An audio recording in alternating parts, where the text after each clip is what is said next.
These are changing rapidly, okay? So the next time we meet, I'll update you, but just bear with us, okay? They will be changing. They're already changing them up here, and we'll try to do a really good job. I've got some notes here I'm going to read because I want to be pretty accurate on this. Then I'll talk a little bit before I turn it over to Chip Roy. We are now more than 24 hours into this tragic event, and Kerrville Police Department, Kerrville Fire Department, and Kerr County Sheriff's Office, and other first responders from around the Texas are continuing to conduct rescue and recovery operations along the Guadalupe River corridor. So far, we've evacuated over 850 uninjured people, 8 injured people, and have recovered 27 deceased fatalities at this time. Of these 27, 18 are adults, 9 are children. Of that, 6 of the adults are unidentified, and 1 of the children are unidentified at this time. That's of 8:55 this morning. We're unable to release any further information on the deceased at this time, as our thoughts and prayers go out to the loved ones. We are working hard to locate anyone who is still missing and to ensure they are safe. There are 2 ways that you can report the missing people. This is something I would really like y'all to spend some time getting out. One of the ways is via phone. We have a call center set up to accept information and share that information along our relief and incident commanders. That number is 830-285-1111. I'll repeat, 830-285-1111. It's 258. Correction. 258. Sorry about that. I'm going to repeat it one more time. 258. Number for the final time is 830-258-1111. Is everybody good? Okay. Second way is via email. Like the phone number, information received will be shared along our relief teams. That email is floodrecovery@co.tx.us. Repeating one more time, floodrecovery@co.tx.us. There is a shelter for the general public who needs assistance at the First United Methodist Church, 321 Thompson Drive in Kerrville. 321 Thompson Drive, Kerrville. At present, we don't need material or volunteer donations at this time. We are coordinating with a strong state response currently. Cash donations can be made to the Community Foundation of the Texas Hill Country. Once again, donations can be made to the Community Foundation of the Texas Hill Country. Our first responders have been working tirelessly and will continue to conduct search and rescue operations until all citizens are accounted for. Tragic incidents like this affect us all. This community is strong and will continue to pull together during this tragic time. We have been humbled by the outpouring of support. We are very appreciative of everyone that's stepped up to help us. One thing I want to tell you and assure y'all is that we will not stop till every single person is found. We've got all the resources we need. We're here for the long haul. As I said, numbers will be changing rapidly, but like I said, we will not stop till everybody. I can't tell you, I've been asked how long will this take? I can't tell you how long it's going to take. It's going to take a while. Appreciate y'all. Like I said, getting the word out. Like I said, after this we're going to take about 5 questions. At this time, I'm going to introduce you to United States Representative Chip Roy. He's going to say a few words. Thank you, Sheriff. I'll be brief. I'm here to show support for the community. My family comes here to Kerrville for 4th of July virtually every year. Come here for Robert Earl shows, and we were planning to be here for the show with Robert Earl and Beckman. But these are the events that we're dealing with today, and trying to explain to a world that's watching this and asking questions what a flash flood looks like, where you have a 26 to 30 foot rise in the water in a matter of an hour, 4 to 6 a.m. on a holiday, and the people that are having to respond to that. I just got everybody pause, take a breath for the recriminations and the Monday morning quarterbacking. Because there's so many great people in this community that are responding and moving quickly. Lives lost, saving people, like camp directors. And I'm going to let other people name names and stuff. That's not my job here. But we know the stories of people that have been heroic in trying to make sure that the lives lost was at a minimum, and trying to recover individuals. I got a call and an update this morning. My kid's school, there was one of their schoolmates was missing, and was one of the kids. She was on a mattress for 2 or 3 hours in the middle of the night, and she's united with her mom, and that's wonderful. And those are the kind of blessings that we should be celebrating, while we're also mourning the loss of life as we identify those that didn't make it and are now home with their Lord. So I just want to appreciate the first responders, the coordinated effort from the state, local, federal partnerships. Yesterday I was on the phone with the president, with the secretary. I expect we'll have some additional visitors today. I'll let other people talk about that, but I couldn't even get the conversation out with the secretary, trying to explain to her what we were dealing with.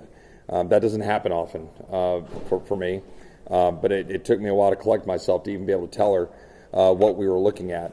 And they've been fantastic, made available immediately at the request. I talked to NIM about the need for help with the Army Corps, talked to the Secretary and their team and their immediate. It's been an extraordinary partnership. I think there's been 1,000 or so boots on the ground combined between state, local, and federal. I'll let them say the numbers, but obviously hundreds of people that have been rescued, 160 plus air rescues. I think that number's going up. Airlifting and taking in resources to some of these camps that were isolated.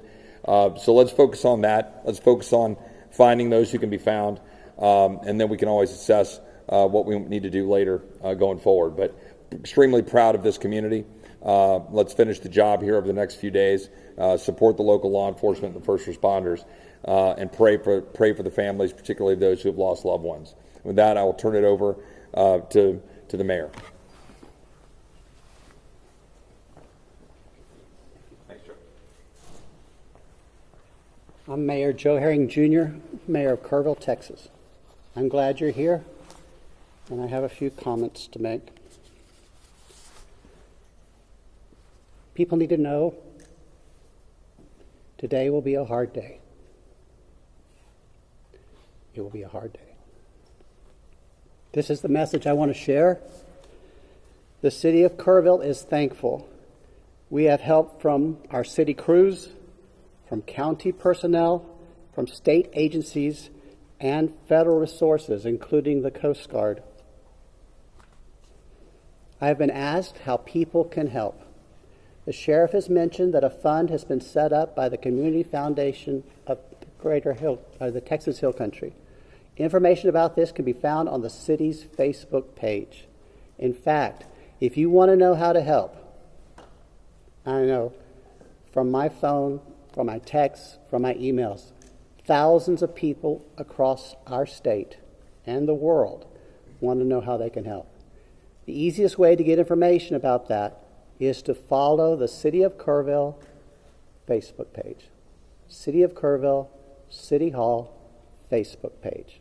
They have done an admirable job of making sure all resources and all information is available, not only to the citizens of Kerrville, but to the citizens of the world. I'm thankful you're here. Today will be a hard day. Please pray for our community. Thank you. Next up is City Manager Dalton Rice. Thank you, Mayor. Dalton Rice, the City Manager for the City of Kerrville. Just wanted to give a couple updates on operations. Operations did continue through the evening. We used specialized equipment with a lot of helicopters, trying to identify any areas that we could find, heat sources or whatever. So operations did continue throughout the night. Obviously, the water did recede into this morning. I do want to encourage folks with road damage, even though a road may be open, please use extreme caution. If water does get under the road, we are seeing a lot of debris, a lot of asphalt that is washing up, so there could be some other damaged areas. We did start boots on the ground operations about 8 a.m. this morning and started about southwest of Hunt, so southwest of Camp Mystic. These folks will be traveling very difficult terrain up through Ingram, and we're going to start getting information. So again, as the sheriff had alluded to, the information is changing constantly, and it's going to be changing by the minute. Talked about roads. Don't do your own searches. We know everybody wants to get help. As the roads start clearing up, you're gonna want to get out there. We are in constant communication with families. We're in constant communication with those around, and so we will continue to effortlessly work through working with our partners. Again, we've been working with Border Patrol, Texas DPS, game wardens, federal side, U.S. Coast Guard is here. We want to thank them.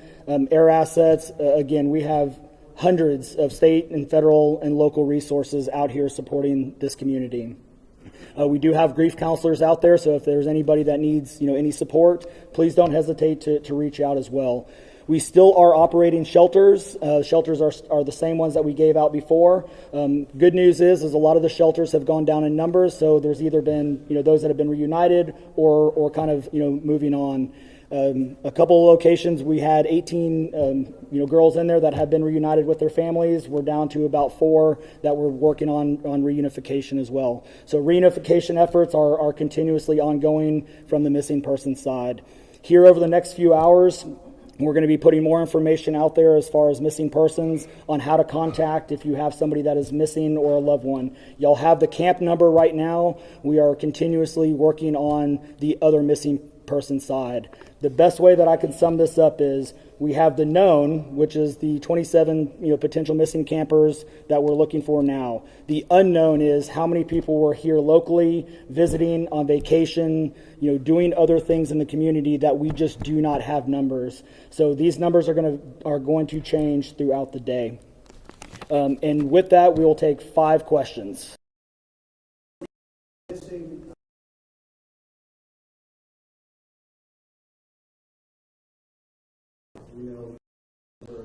that you know of, not the unknowns, obviously, but the knowns of adults and children for the county. So the 27 missing is the children from Camp Mystic that we have as far as right now for the number. As far as unknown other missing, we do not have an accurate count, and we don't even want to begin to estimate at this time. Can you expand on that, Mr. Rice? A lot of people in the community, business owners, people that are living along the river, have said they are very concerned the number will go up of missing, and they want to know more about how you guys are looking for them, what the efforts are, maybe even some of the challenges. Can you speak to that? Yeah, absolutely. So like I alluded to with the operations piece, we have basically a team of about 34 folks from Texas Task Force 1, DPS, game wardens, and Border Patrol that are boots on the ground on each side of the river, starting in Hunt, and they're starting to make their way up. Across this entire area, it's probably about a 17-kilometer stretch. They are going to be in very debris terrain, very difficult, challenging contours along the riverbanks. So it is a very harsh environment.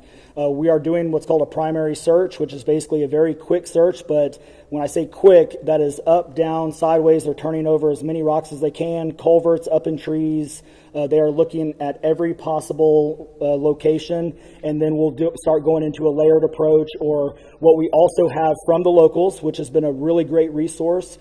In the floods that we have, there are known collection points where debris tends to collect along the riverbank. We do have intel on what sites and locations those are, so we can also put additional resources into those collection sites and start getting a more focused approach on that. We've seen a lot of tragic flooding. We've seen a lot of tragic flooding in central Texas over the past few weeks. There are so many people, I know this is so early, but there are so many people already asking what can be done to stop the loss of life. We saw 13 in San Antonio. We have seen an unknown number, but at least 27 here. They're scared. Yeah, it's a great question, and I think that's a question that we definitely need to answer at some point in time. Right now, our focus is on the search and rescue efforts, making sure that we get these families out, get some closure, where we can. And so I think that is a great question that we need to ask ourselves. But right now, we want to focus on search and rescue operations. Are there still rescue efforts going on right now? Yes, we are. We have been in continuous search and rescue operations. Again, this river, even though it started in West Kerr, this goes all the way down through East Kerr County and is continuing on, to the southeast. So yes, search and rescue operations are continuously ongoing, and we'll continue to update on that. One more question. Where are you finding these folks right now from active rescues this morning? Are they stuck in an island of land? Where are they? Typically, rescues, if we do find them, they're going to be in trees, or we find them, either on high ground. Again, most of the rescues that we are having at this point in time are other camps. So we have a lot of camps and they are all accounted for, but they are isolated because of road damage. So we know where they're at. We're getting them food, water, resources, and now it's a matter of just getting them safely across, low water crossings or other areas to other shelters. There's so much So confusion, though, about these kids. We know that there's missing kids, there's pictures and there's names and all this stuff. Are you going to give a list of the names of the kids? absolutely not. We are not going to give a list of the names. We want to protect, those families and their information. The other thing I want to point out, and thank you for bringing that up, these families are getting bombarded with spam calls and spam information. So we want to keep the kids' information and these families' names out of any public, light, to give them the opportunity to grieve and to make sure that we give them the best possible resources that we can and get them reconnected as soon as possible.